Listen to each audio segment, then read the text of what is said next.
Hello everybody, welcome to another video. My name is Infiniti, and if you don't know, I am the face and the voice behind all the content under Infiniti Crafting Co. So anytime you see that name across the web, it's me 9 times out of 10. Hopefully nobody stole my name.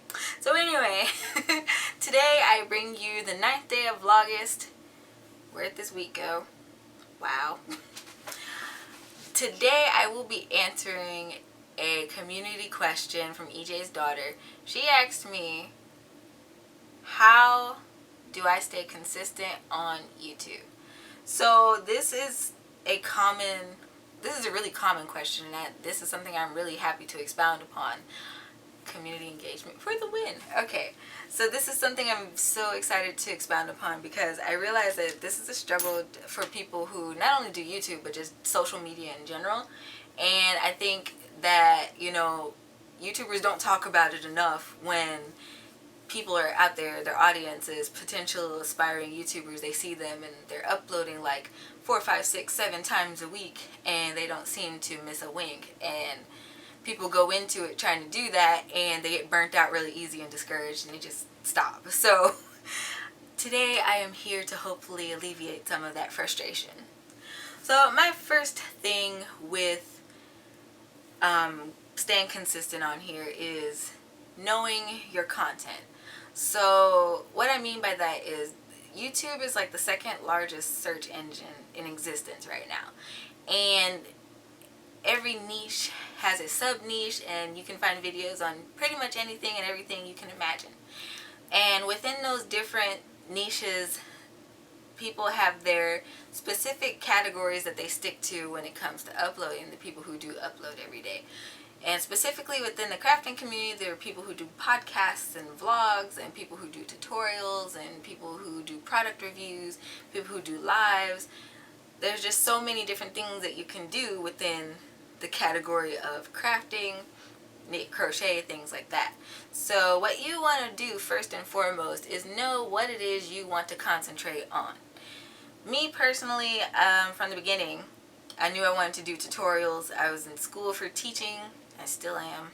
Goodness. In school for teaching, so I'm like, okay, cool. If I do a channel full of tutorials, it kind of acts like practice and a portfolio for me and all that extra fun stuff, in addition to me wanting to share my love for arts and crafts with the world.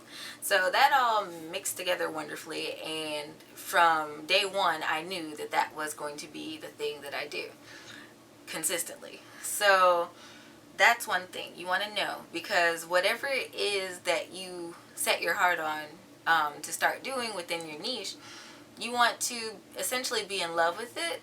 Otherwise you can burn out and you can get demotivated. You can run out of ideas and you just kind of let things go.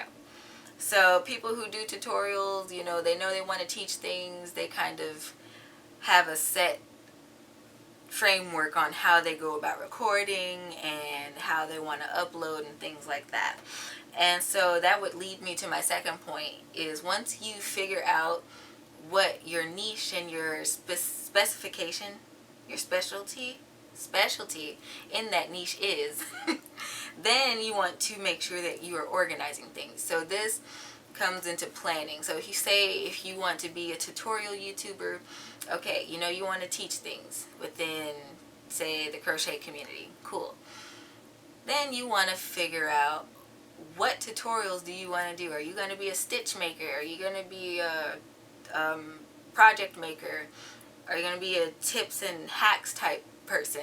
So you have to figure that out, and you have to figure out how much of this content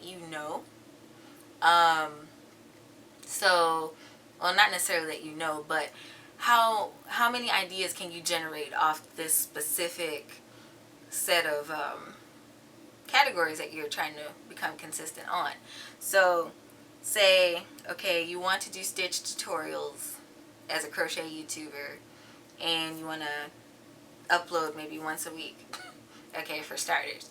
And so that, so then you come up with a set of things. And for me, I had a regular normal planner, but I also use Google Calendar because it's just more convenient sometimes to use that, and you just type in your ideas. But anyway, you want to figure out what day a week you're going to upload things, and then what time of day, all that fun YouTube-y type stuff. And then you want to figure out which day of the week you want to do that on.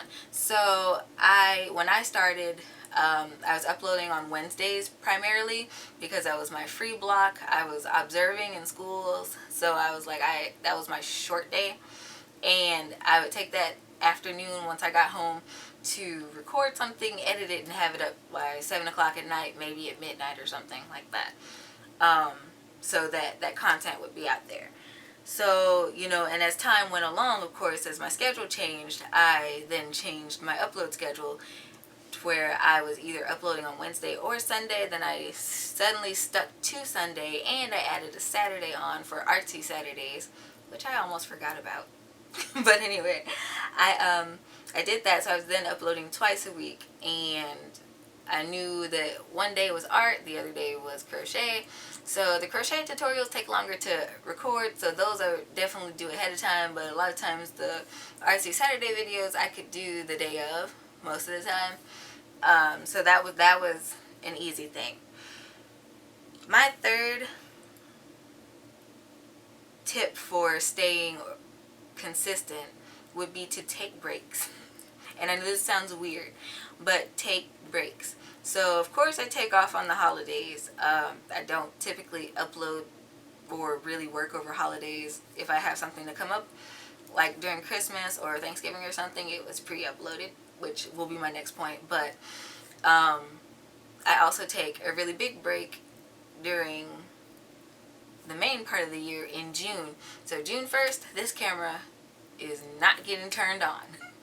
I just don't do it. I take my break because usually my reason for doing it on June is usually because by the time June comes around, the semester just ended about mid-May, and those last 2 weeks I am just burning out, and I'm almost out of ideas too for that solid year.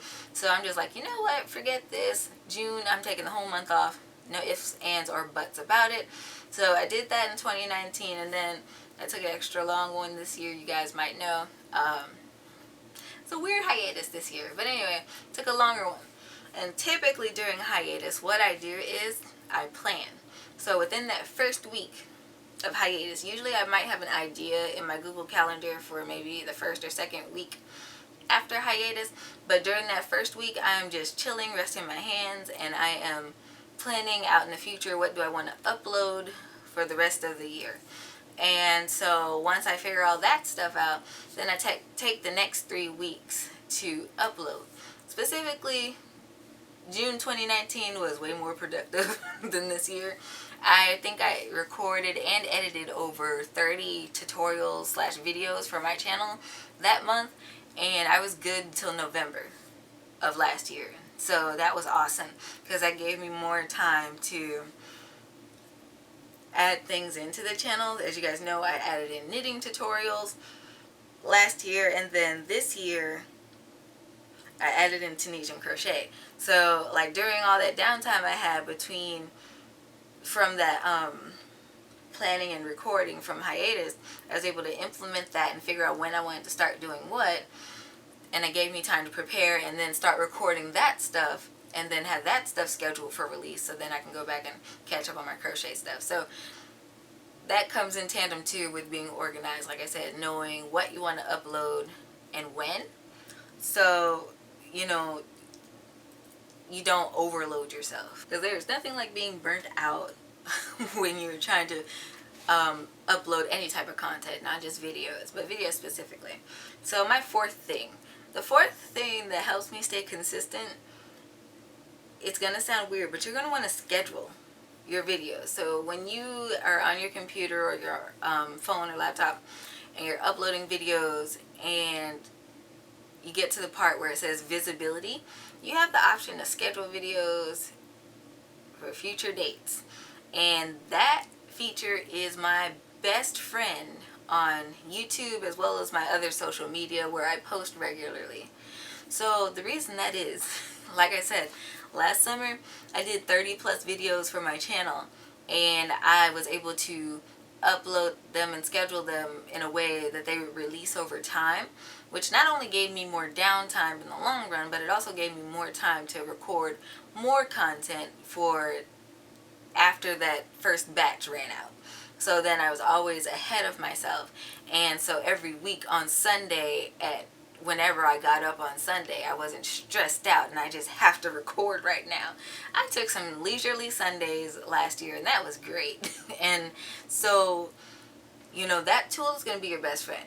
That tool is going to be your best friend. Now, if you are one of those people that does lives all the time, or you do podcasts, it's a little different from doing tutorial making, because tutorial making, if you've ever recorded a tutorial, they take a little bit of time to edit and go through and make sure you're not running over your words or rambling, and making sure you're getting straight to the point on things.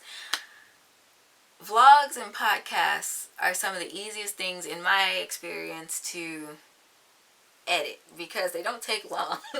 They don't take long. The cuts are a little less frequent because it's just you talking, and maybe you're working while you're talking. It's more of a laid back, chill type of setting, so they're easier to do. And I can see doing Vlogust this year, I can see how people do that every day. But just regular tutorial video type thing, it would drive me crazy. I don't know how I would do that. So yeah, that scheduling tool, that is the number one thing that keeps me consistent, and it allows me to constantly be able to take breaks as I need them, because I don't have to worry about each and every week getting up, recording 3 videos for the week, and then rushing to edit them and then upload them and all that. It's already done if I put the initial work in. So yeah, you want to know your content, know what kind of content you're going to do within your niche. You want to stay organized. Take your breaks. They're well worth it, because not only do you get to sit up and plan, but you actually get to relax your hands and your mind a little bit, which helps a lot for future creativity.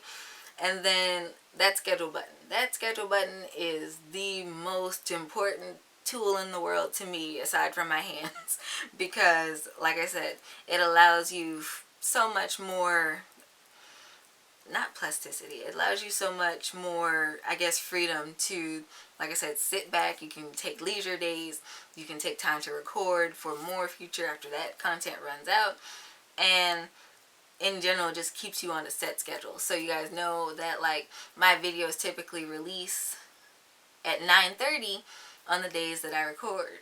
The days that I upload, I upload on Sundays, Tuesdays, and Wednesdays, and that gives me the quote-unquote consistency that people are just like, oh my gosh, how do you do that? It's just one button. It is just one button. So I don't have to worry about getting up and worrying if, like, the power blinks because it's storming or something. I don't have to worry about my content not being there for audience to see. And then I noticed too, like, when you're consistent, it helps you to grow more, and you're kind of out there and people see you and people interact with you more because you're constantly there. So I don't know, those are my tips on how I stay consistent. I hope this video was helpful. If so, don't forget to leave me a thumbs up. If you have any other questions, feel free to leave them in my comment section below. If you're watching this on Instagram, it's still below the video. I have to remember that. So if you're watching this on Instagram, you can also comment, leave me a DM over there. If you're watching this on YouTube, like I said, leave me a thumbs up. You can comment down below, comment your questions. I love expounding on topics with you guys. I find it to be very fun. Maybe it's the teacher in me, I don't know. But leave those there for me. Don't forget to subscribe and hit that notification bell so you never miss out on my future content. This is Vlogust. I'll be doing another video tomorrow. I gotta go plan or look at my schedule, who knows. Anyway, until tomorrow, happy making.